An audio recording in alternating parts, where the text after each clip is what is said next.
Shostakovich era un compositor de Leningrado, hoy conocido como la ciudad de San Petersburgo. Nació en 1906, tan solo unos 10 años antes de la Revolución Rusa del 1917. Esto quiere decir que sus años formativos dieron lugar en un estado de guerra consigo mismo. Vio caer la última monarquía rusa y vio el Partido Comunista subirse al poder. Vio las masacres y vio el nacionalismo sin medidas. Vivió posiblemente el peor periodo de la historia rusa y probablemente las condiciones más difíciles para ser un compositor de su época. En 1941, en el pico de la Segunda Guerra Mundial, el frente oriental era el real meollo de la guerra. La confrontación apocalíptica entre la máquina de guerra nazi y la Unión Soviética fue el punto de inflexión de la guerra y el inicio del fin del imperio de Hitler.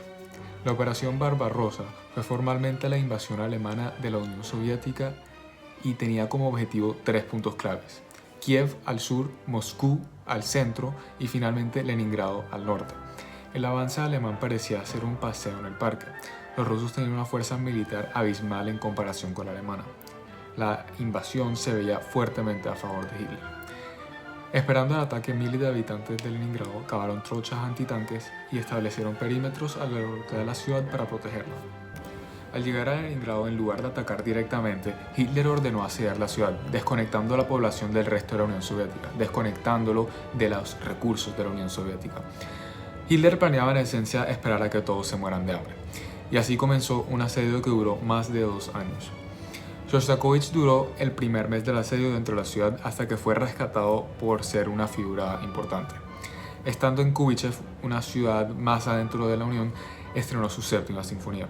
Reconstrucciones históricas confirman que todos menos el primer movimiento fueron escritos durante el asedio de Leningrado, mientras estaba siendo atacado.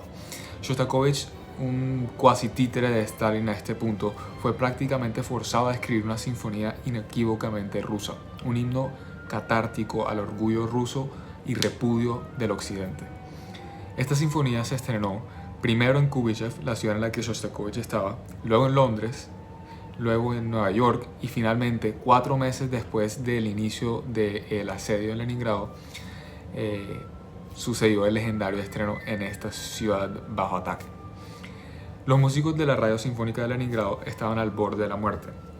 Eran esqueletos andantes y aún así fueron convocados, incluyendo a todos los otros soldados en combate instrumentistas, a tocar la 7ª sinfonía en un auditorio lleno de leningradenses hambrientos. El concierto estuvo conectado a una serie de bocinas regadas por la ciudad para que todos, incluyendo los alemanes al límite de la ciudad, escuchen el arma psicológica más fuerte de Stalin.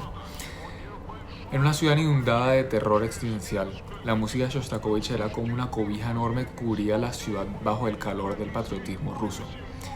En teoría, este sería un factor decisivo en levantar la moral de los soldados y expulsar a los alemanes.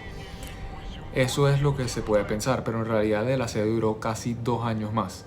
La sinfonía, por más conmovedora que haya sido, la ciudad seguía en una escena post-apocalíptica donde miles de cuerpos reposaban en la calle en el mismo lugar en el que murieron.